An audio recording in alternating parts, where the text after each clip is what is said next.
제가 읽겠습니다.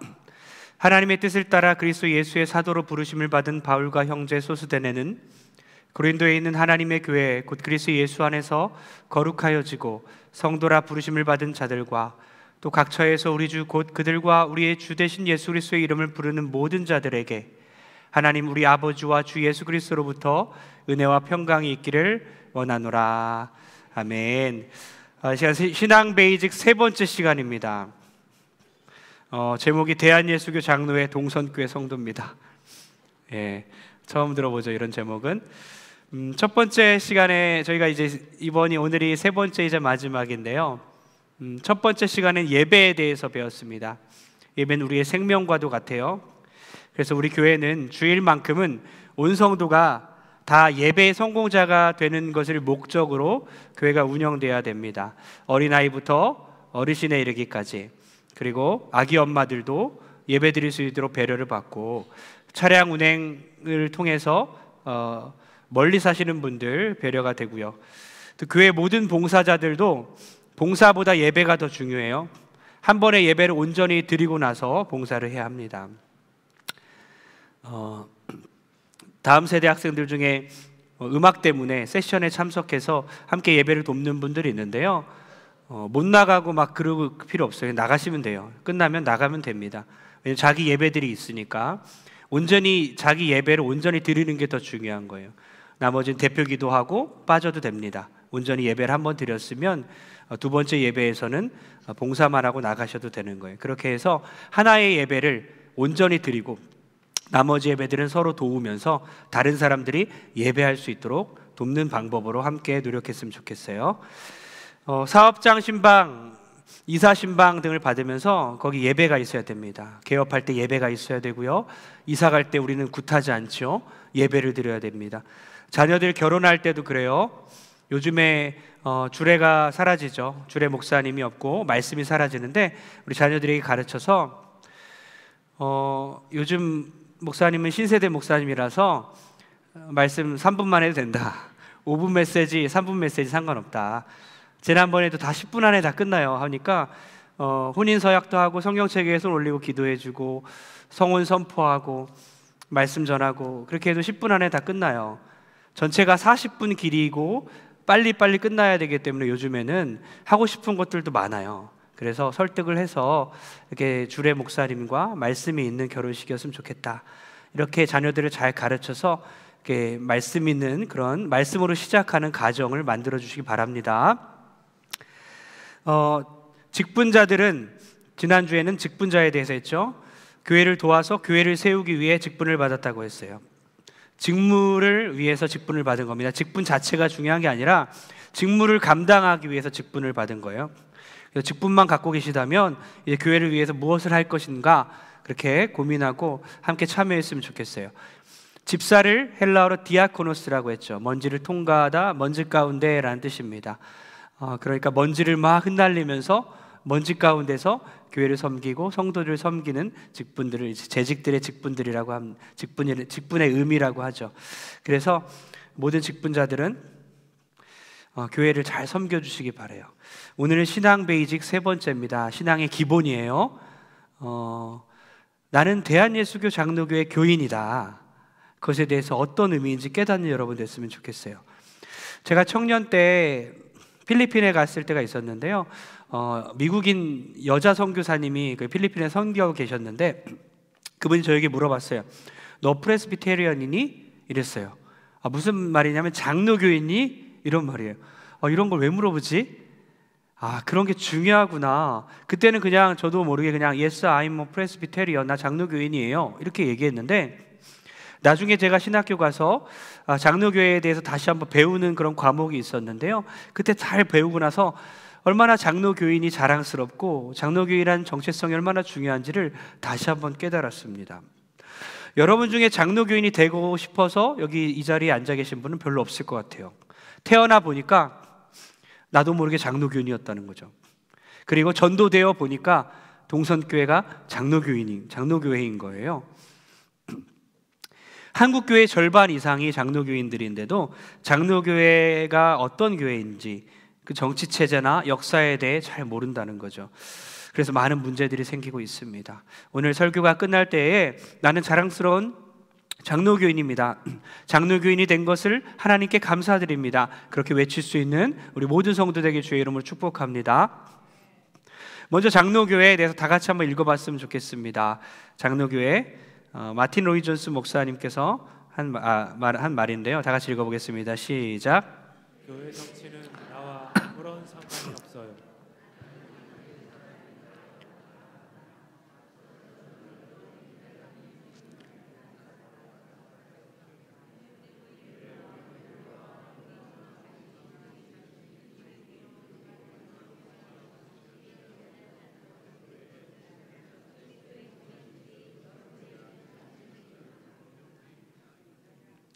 네, 읽어주는 분이 없으니까 이제 여기저기서 합창을 해서 너무 감사를 드려요. 네, 마이크 켜주시고 미리 확인해 주시면 좋을 것 같아요. 마이크 나오는지. 무슨 말이냐면요, 나는 복음적이기 때문에, 난 영적이기 때문에 교회에 어떤 제도나 질서가 필요 없어 라고 말하는 사람들은 성경적이지 않는 사람들이라는 거예요. 그럼 교회를 지탱해 나가는 두 기둥이 뭔지 아십니까? 하나는 복음이고 하나는 교회의 질서입니다. 하나는 복음이고요, 또 다른 기둥은요, 교회의 질서예요. 나는 영적인 사람이야, 교회 정치나 교회 복음 중요하지 않아 라고 하면 안 되는 거예요. 주님의 교회는 언제나 복음뿐만 아니라 성경적인 법과 질서에 따라서 교회가 세워졌다는 거예요. 고린도전서 14장에도 보면요, 나는 무질서의 하나님이 아니다, 하나님은 질서의 하나님이시다 라고 기록되어 있습니다. 교회는요, 사람들이 마음대로 무질서하게 할 수 있는 곳이 아니에요. 하나님은 교회를 질서 있게 통치하고 계십니다. 여러분, 장로교회 정체에 대해서 배우고 확신에 거하는 시간 되길 바랍니다. 그래서 교회 질서가 확립되고 행복한 장로교인 되기를 주의 이름으로 축복합니다. 사진 하나 보여주십시오. 예. 보면 맨 왼쪽에 이제 카톨릭이라고 적혀있죠. 카톨릭 원래 기독교라고 적혀있죠. 원래 하나의 기독교인데 그것이 이제 두 개로 나누어집니다.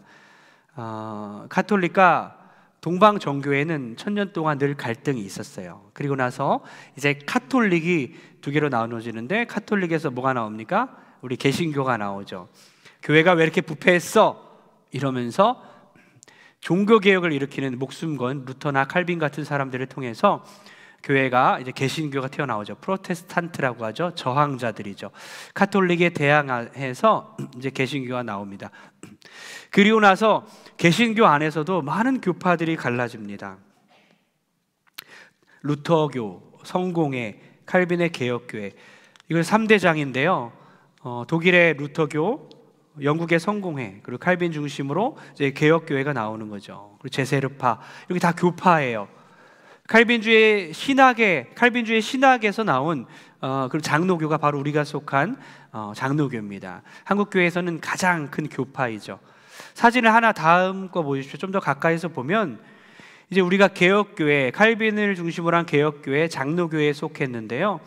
이 장로교 안에서도 또 분파가 갈라져요.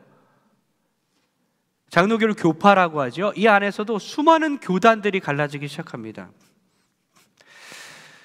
원래 종교개혁 이후로 미국의 장로교회가 이제 시작되는데, 미국의 장로교회의 아버지라 불리는 프란시스 맥케미에 의해서 장로교가 시작됩니다. 그런데 1861년에 노예 해방 문제 때문에 남장로교와 북장로교로 나뉩니다.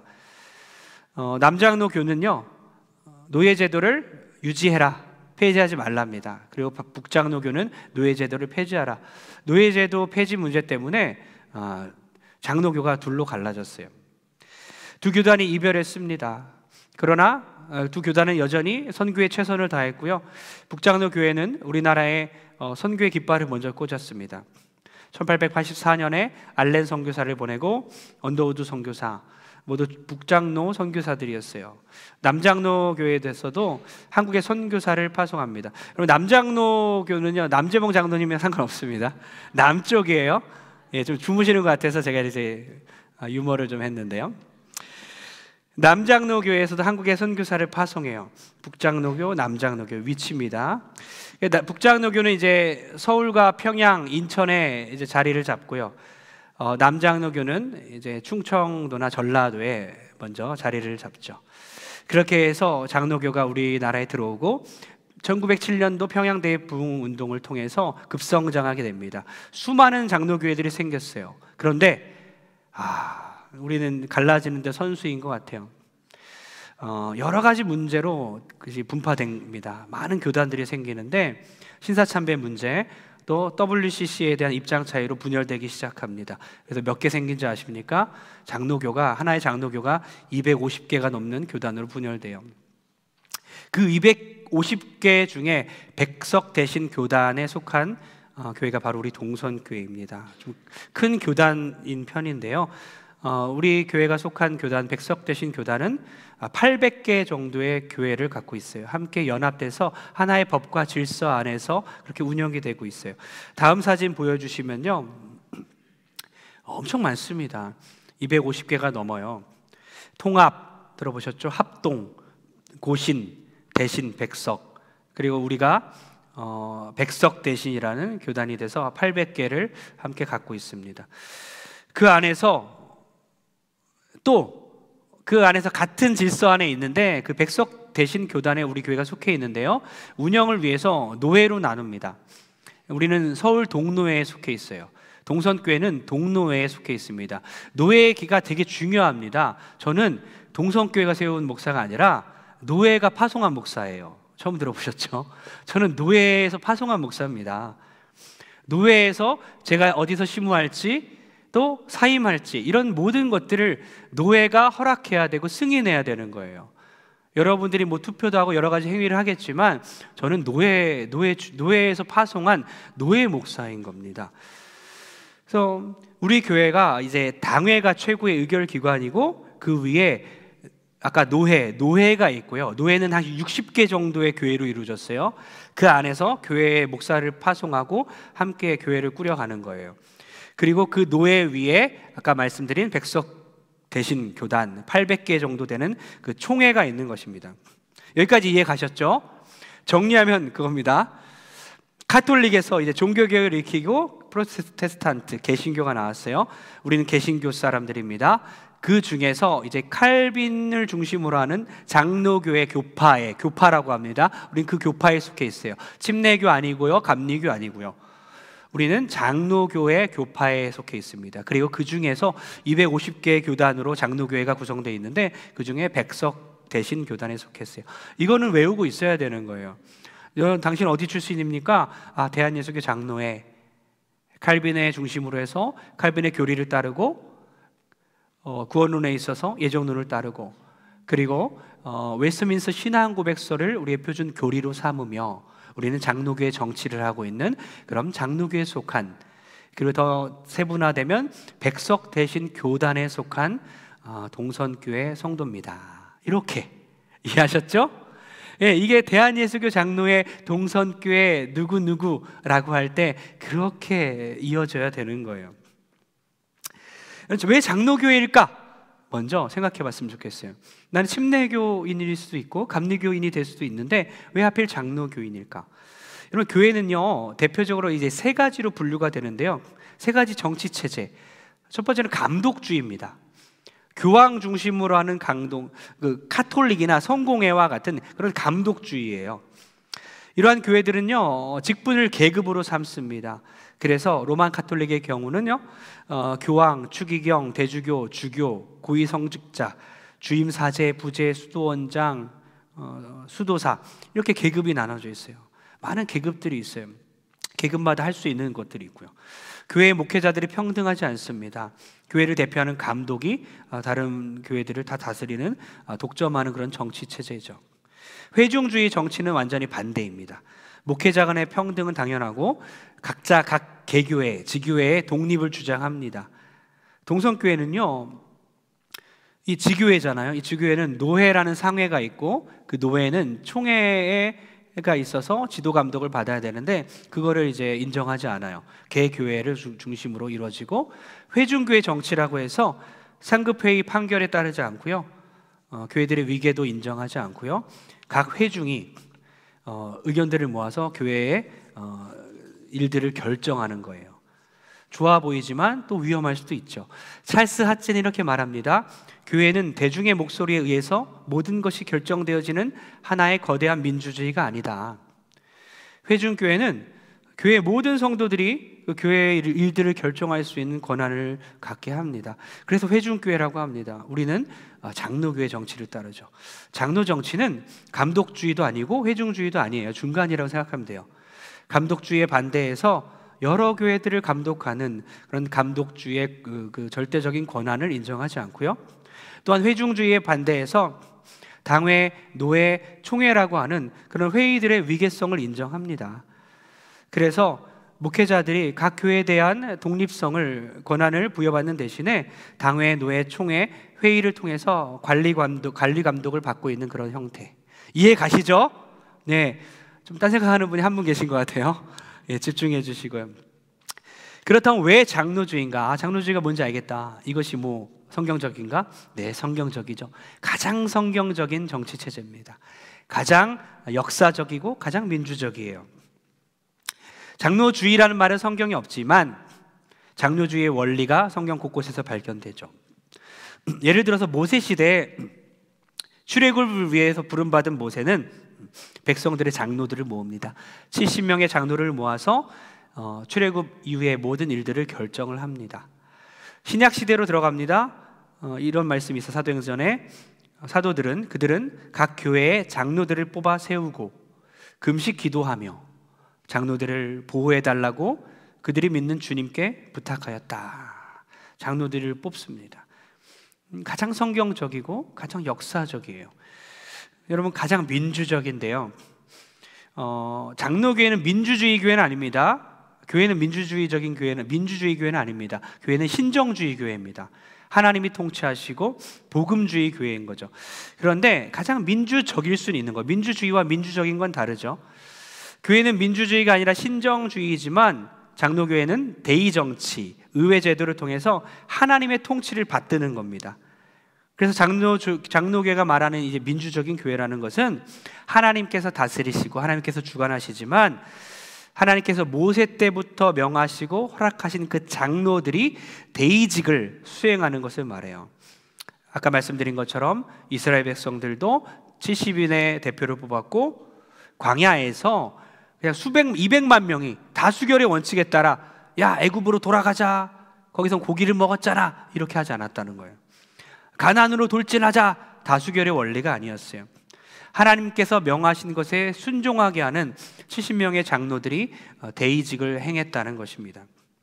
이렇게 하나님의 인간과 더불어 역사 가운데 일하시고 얼마든지 기적적으로 그들을 그냥 가나안 땅으로 인도하시고 불기둥과 구름 기둥을 사용하시고 기적을 베푸실 수 있겠지만 하나님은 하나하나 섭리하셔서 장로들뿐만 아니라 천부장, 백부장, 십부장을 세우시고요, 모세와 아론들을 통해서 레위 지파를 통해서 장막의 일들을 감당하게 하시는 거예요. 사법권을 만드시고 사법적인 일들과 행정의 일들을 맡기십니다. 그렇게 하나님은요 가장 민주적인 교회로 만드시고 그러면서도 신정주의 원칙에 따라서 장로들을 통해서 교회를 이끌게 하신 거예요. 장로들을 여러분이 뽑잖아요. 목회자를 청빙하잖아요. 노예가 그것을 승인하잖아요. 그러면서 하나님께서 다스리는 그 권세를 주시고 교회를 이끌게 하시는 정치체제라는 거죠. 여러분, 복음이 중요해요. 복음은 너무나 중요합니다.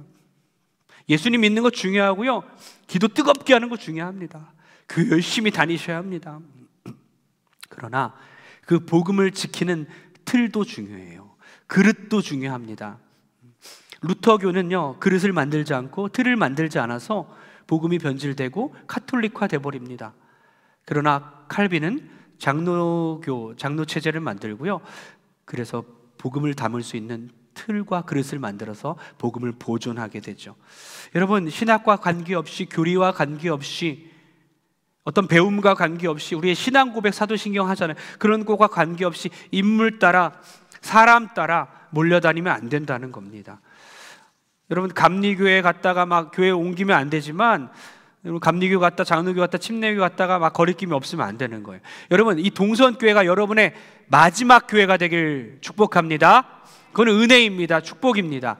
그러나 어떠한 일이 생겨서 교회를 옮겨야 될 수밖에 없는, 제주도로 막 이사 갔는데 제가 오라고 할 수는 없잖아요. 그죠? 그렇게 멀리 가서 어쩔 수 없이 옮겨야 되는 경우가 생겼을 때 임명증서를 달라고 할 때에 제가 임명증서를 써주지 않습니까? 그래서 그 교회 담임 목사님을 통해서 그 교인에 대해서 인정을 하고 증명을 하는 거예요. 그런데 임명증서를 쓸 때 그 교회가 침례교나 감리교나 아무런 근거 없이 그냥 교회를 옮기시면 임명증서를 써드릴 수 없는 거예요. 왜 그렇게 됐는지를 자초지종을 물어야 되는 거죠. 그렇게 우리는 내가 가고 싶은 교회라고 어떠한 신학적 근거 없이, 역사적인 근거 없이 아무 교회나 가면 안 된다는 거예요. 실용주의적인 사고를 중심으로 신앙을 생활을 했기 때문에 우리는 그런 문제들을 발생시키고 있다는 겁니다.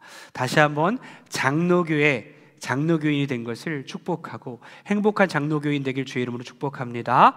하나 더 깊이 있게 좀 알았으면 좋겠는 것은 교회에 대해서 가시적 교회와 불가시적 교회가 있다는 거예요. 교회는 가시적 교회와 불가시적 교회가 있다는 거예요. 아까 우리가 이제 고린도전서 말씀을 읽었는데요, 사도 바울이 말하는 고린도 교회는요, 보이는 교회예요. 그걸 유형 교회라고 합니다. 형태가 있잖아요. 법과 질서에 따라서 운영되는, 성례가 행해지고 말씀이 선포되고 눈에 보이는 이런 동선 교회를 유형 교회, 눈에 보이는 가시적인 교회라고 합니다. 그런데 더 중요한 개념이 있어요. 이 개념을 알면 우리가 이 눈에 보이는 교회에서 어떻게 신앙생활을 해야 되는지를 다시 깨달을 수 있어요. 그 눈에 보이지 않는 교회를 말합니다. 비가시적 교회라고 합니다. Invisible Church입니다. 눈에 보이지 않는 무형 교회를 말해요. 그건 뭐냐? 창세 전부터 하나님께서 택함을 받은 모든 사람들의 총수를 말합니다. 예수 그리스도를 나의 구주로 고백하는, 과거, 현재, 미래까지 아우르는, 시간과 공간을 초월하는 그런 영역인 거예요. 이건 하나님만 아시는 거죠. 인간의 눈으로는 다 볼 수 없는 영역입니다. 예수 그리스도를 주로 고백하는, 영원 전부터 끝까지 하나님께 택함을 받은, 시간과 공간을 초월하는 그런 비가시적인 교회, 무형 교회, 그것을 우주적인 교회라고 하고요, 진짜 하나의 교회를 말하고 있는 거예요. 그래서 어거스틴은 이런 말하죠. 교회 밖에도 양이 있고 교회 안에도 이리가 있다. 교회 안에도 어쩌면 한두 명 정도는 예수님을 안 믿는 사람이 있을 수 있다는 거예요. 거의 다 이제 예수님 믿고 천국 가겠지만 그런 사람도 덜어 있다는 거예요. 그리고 교회 바깥에는요, 아직은 우리가 모르지만 하나님께 선택받은 양들이 수도 없이 많다는 것입니다. 이걸 우주적 교회로 이해해야 되는 거죠. 여러분, 이것을 안다면, 이 보이지 않는 교회 개념을 안다면, 하나님의 나라가 어떤 것인지를 안다면, 이 우주적인 교회, 비가시적인 교회, 무형 교회, 영원 전부터 선택받은 사람들의 이 모임에 우리가 속해 있다는, 그래서 우리가 지금 눈에 보이는 동선교회를 다니고 있다는 것을 우리가 생각한다면 힘들고 어려운 일 가운데 너무 상처받지 않을 수 있어요. 너무 서로를 비난하고 그렇게 살지 않을 수 있어요. 정말 성도들이 이뻐 보이고 너무 귀해 보여요. 정말 우리가 하나님의 나라 안에, 하나님의 그 택하심 안에 살아가고 있다면 이 눈에 보이는 이 가시적인 교회는 불완전해요. 부족합니다. 연약합니다. 그러나 이 가운데서도 하나님의 나라는 진행되고 있기 때문에 주님이 오실 때까지 이곳에서 무엇을 해야 되는지를 우리가 분명히 알 수 있는 거예요. 힘들다고, 원망하고, 교회를 떠나고, 교회를 버리고, 싸우고, 비난하고 그럴 필요가 없는 것입니다. 왜요? 우리는 비가시적인 교회, 진짜 교회 안에 속해 있는 사람들이기 때문입니다. 그래서 우리는 동선교회 성도라는 걸 알아야 돼요. 동선교회 성도, 우주적인 교회에 속해 있지만, 택함받은 모든 사람들의 총회 단 하나의 교회에 속해 있지만 그 가운데서 지교회인 이 동선교회에 속해서 나는 무엇을 할 것인가? 동선교회 성도라는 거죠. 여러분 필립 얀시의 교회 나의 고민 나의 사랑에 수록된 글인데요. 다 같이 한번 읽어보겠습니다.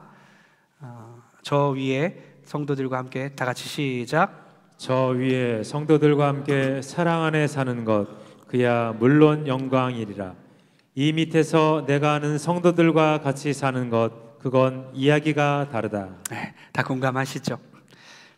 저 위에 성도들과 함께 살아가는 것 그건 얼마나 영광일까.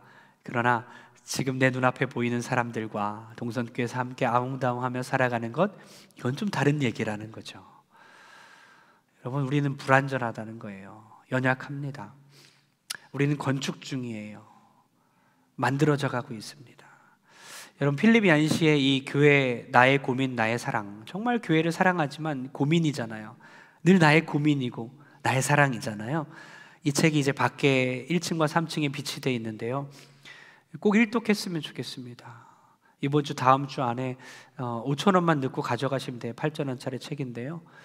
교회에서도 조금 후원하고 여러분이 꼭 읽었으면 좋겠어서 돈이 없는 분 그냥 가져가셔도 돼요. 예. 책을 훔치는 건 정말 복된 일입니다. 책을 읽을 수 있으니까 편하게 가져가시고 그렇게 하면 좋겠어요. 서로 막 선물하시는 분도 계시는데요. 그 책을 읽으면요, 얇아요. 100페이지밖에 안 돼요. 그 작은 책을 읽으면요, 동선교회를 사랑하는 마음이 생기고 이해하게 됩니다. 여러분 우리는 불완전해요. 우리는 지금 지어져 가고 있습니다. 그래서 에베소 2장 22절은요 정확히 우리 교회의 상태에 대해 말하고 있는데요. 다 같이 한번 읽어보겠습니다. 시작. 너희도 성령 안에서 하나님이 거하실 처소가 되기 위하여 그리스도 예수 안에서 함께 지어져 가느니라. 아멘. 무슨 말이죠? 아직 건축 중이라는 거예요. 완성되지 않았다는 거예요. 완성된 건축물이 아닌 거예요. 아직도 지어져 가고 있다는 겁니다. 이미 다 지어졌느니라가 아닌 거죠. 2000년 전에도 그랬지만 2000년이 지난 오늘날 교회들도 여전히 지어져 가고 있어요. 우리는 영원히 주님이 오실 그날까지 우리는 영원히 지어져 가야 합니다. 완성이 안 돼요. 그는 환상입니다. 교회는 완성이 될 수 없습니다. 주님 오실 그날까지 계속해서 지어져 가는 거예요. 지구상의 모든 교회는 불완전할 수밖에 없습니다. 건축 중이에요. 지난번에 우리 리모델링하고 막 인테리어하고 그랬잖아요. 그럼 몇 주간 여기 본당 무대가 완성이 안 돼서 지금은 너무 깨끗하고 아름답지만 그때는 막 어땠어요? 아쉬바 있고 막 쇠파이프 막 돌아다니고 나무 위에다가 대충 올려서 먼지들도 많고요. 여러 가지 막 덮어놨잖아요. 다 뒤에는 어땠습니까? 프로젝트로 쌌는데 스크린이 없었잖아요. 천막 같은 거 막 후줄근하고 참 거추장스럽고 그런 분위기였어요. 교회가 그렇다는 거예요. 영적으로 우린 그렇다는 것입니다. 영원히 주님 오실 그때까지 우리 불완전해요. 다툼도 있고요, 미움도 있고요, 상처도 있습니다. 그러는 가운데 우리는 어떻게 살아야 하는가? 어떻게 우리는 그 성도들의 상처를 보듬을 수 있는가? 무엇을 향해 가고 있는가? 교회를 포기하고 도망가는 게 아니라 원래 교회는 이런 거구나. 오히려 그런 모습을 볼 때 우리가 있어야 할 이유가 있는 거예요. 교회 다닐 그런 충분한 조건이 형성된 겁니다. 그런 게 없으면 뭐하러 교회 다녀요?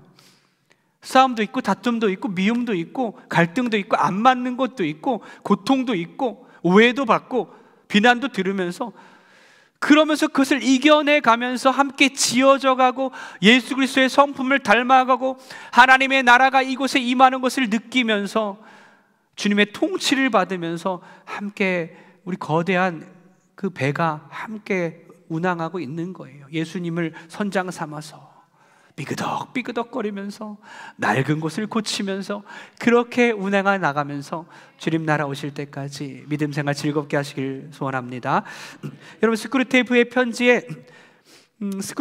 편지는 뭐냐면요, C.S. 루이스가 쓴 책인데요, 31통의 편지가 있는데 여러분 인간끼리 편지 아니라 상상력을 동원해서 사단이 사단한테 쓴 편지입니다. 스크루테이프란 그 사단이 신출내기 풋내기 악마 조카 워머드에게 이제 편지를 쓰면서 크리스찬들에 대해서 막 기록한 그런 편지예요. 다 같이 한번 읽어봤으면 좋겠는데요. 다 같이 시작. 크리스천이 언제 제일 강한지 아냐? 자기가 아무것도 아닌 것으로 생각할 때이다. 이어서 졸개에게 말합니다.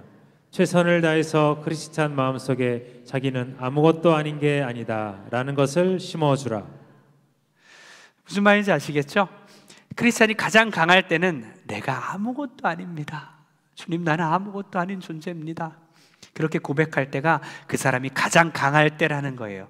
그러니 사단이 하는 말들이 뭡니까? 그러면 내가 아무것도 아닌 건 아니다라는 마음을 심어주라는 거예요. 내가 정말 대단한 사람이다. 나는 뭐가 됐다라는 식으로, 나는 좀 괜찮은 사람이다. 나는 좀 똑똑하다. 나는 저 사람보다 잘났다. 이런 마음을 심어주라는 거예요. 그 사단이 하는 생각입니다. 사단이 하는 일입니다. 그렇게 할 때 그 사람이 가장 약할 때이기 때문에 사단은 그렇게 한다는 거예요. 여러분, 겸손해야 합니다. 겸손하게 신앙생활 할 때에요, 내가 아무것도 아닌 존재라고 생각할 때 나 같은 사람을 구원하신 주님, 저 사람도 사랑하시고 저 사람도 사랑하시고 나의 시선이 변해서 그 성도가 얼마나 존귀한 사람인지를 깨닫게 될 줄 믿습니다. 여러분, 성도들에게 이런 사람 없잖아요. 너 왜 그 집에 살고 있니? 당신은 왜 그 집에 살고 있어요? 라고 묻는 사람 없어요. 그냥 그 집 식구인 거예요. 그 집에서 가족이라는 명분이 확실한 겁니다. 그 집에 왜 속해 있냐고 묻지 않아요. 그런데 우리는 여지껏 내가 왜 장로교회 다니고 왜 내가 장로교인이며 대한예수교 장로의 동선교회 성도라고 거기에 출석한다는 것을 우리는 모르고 다녔다는 것입니다. 교회는 내가 신앙생활하기에 편리하기 때문에 다니는 게 아니에요. 신앙생활의 편익을 추구하기 위해 다니는 것이 아니라 우리는 같은 신앙을 고백하고 같은 목사님과 장로회의 치리하에서 동일한 하나님을 섬기고 있는 가족임을 믿습니다. 우리는 장로 교인임을 자랑스럽게 생각하시고 동선교회 안에서 행복한 교인이 되시길 축복합니다. 결론적으로 제가 선교사들에 대한 이야기를 좀 드리려고 합니다. 교회는 선교사의 피로 세워졌어요. 선교사들 중에 아펜젤로 선교사는요, 1885년 한국에 입국했을 때 막 감격하여 이렇게 말합니다. 우리는 부활절에 이곳에 도착했다. 이날 사망의 빗장을 산산히 깨뜨리고 부활하신 주께서 이 나라 백성들이 얽매여 있는 굴레를 끊으사 그들에게 하나님의 자녀가 되는 권세를 주시고 하나님의 자녀가 누리는 빛과 자유를 허락해 주옵소서. 그렇게 기도했어요. 그는 배제학당과 정동교회를 설립했어요. 저도 배제고등학교 나왔는데요. 그리고 교육과 선교와 성경 해석에 힘썼습니다. 성경 번역에 힘썼습니다. 17년 동안 한국 교회를 위해서 생명 다해 사역했어요. 그러다가 1902년도 6월 11일 밤 10시경에 배를 타고 목포로 가고 있었습니다. 성서 번역 회의에 참석하려고 가고 있었어요. 근데 항해하던 중에 배가 어청도 부근에서 다른 배와 부딪혔습니다. 배는 침몰하기 시작해서요, 사람들은 배를 버리고 달아났습니다. 조선 소녀가 하나 있었어요. 조선 사람 소녀가 하나 있었는데 그녀가 물에 빠져 허우적거리는 모습을 아펜젤로 선교사님이 보고 바로 물에 뛰어들었습니다. 그 소녀를 구했습니다. 그러느라고 온몸에 힘이 빠져서 이제 올라오지 못하고 배를 잡고 버티고 있었어요. 그런데 갑자기 큰 파도가 덮쳤고 그는 그 파도와 함께 사라져 버렸습니다. 여러분, 우리 민족을 사랑했던 선교사, 한 생명을 건지기 위해 자기의 목숨을 바친 분, 40대 중반의 나이에 44살 정도에 그렇게 하나님 나라에 갔어요. 여러분, 그의 아들, 아펜젤러의 아들 헨리는요 14살 때 아버지의 죽음을 바라보며 한동안 방황을 하며 살았어요. 그러다 나중에 철이 들어서 조선을 사랑하는 아버지의 마음을 깨닫고 배제학당의 이사장이 되었고요, 우리 민족을 위해 헌신하기 시작했습니다. 미국에 돌아갔을 때는요, 한국전쟁 소식을 듣고 내한에서 세계 많은 국가와 교회에 한국의 안타까운 소식을 알렸어요. 헨리는 미국이 아닌 한국 땅에 묻히기 원했습니다. 그 이유는 아버지의 무덤이 없었기 때문이죠. 그는 나를 한국 땅에 묻어서 우리 아버지가 얼마나 조선 사람을 사랑했는지 그들이 알도록 해달라고 유언했습니다. 여러분, 아펜젤러의 장녀 앨리스 역시 이화학당 강단에서 설교하다가 뇌출혈로 65세에 그렇게 소천했습니다. 그녀의 묘비에는 이렇게 적혀 있죠. 섬김을 받으려 함이 아니라 도리어 섬기려 하노라. 교회는요, 선교사들의 피로 세워졌어요. 교회는 예수님의 피로 세워졌습니다. 남장로교회 선교사, 선교의 창설자 중 한 명인 윌리엄은요, 탁월한 언어 실력 때문에 한국인들이 다 좋아했어요. 그는 부흥운동으로 선교 사역이 한창 활발해질 때요, 휴식할 겨를도 없이 계속 전도하고 사역하다가 급성 폐렴에 걸립니다. 아내와 자녀들을 남기고 급성 폐렴으로 일주일 만에 그렇게 하나님 나라에 갔어요. 당시 1908년도니까 난방시설이 없을 때의 추운 겨울날 강추위 가운데서 전도를 하며 목숨을 걸고 그렇게 사역을 했습니다. 그렇게 혹독한 추위 가운데 사역하다 급성 폐렴에 걸렸어요. 크리스마스가 끝난 직후였습니다. 그가 급성 폐렴에 걸린 다음 사람들에게 이렇게 말했어요.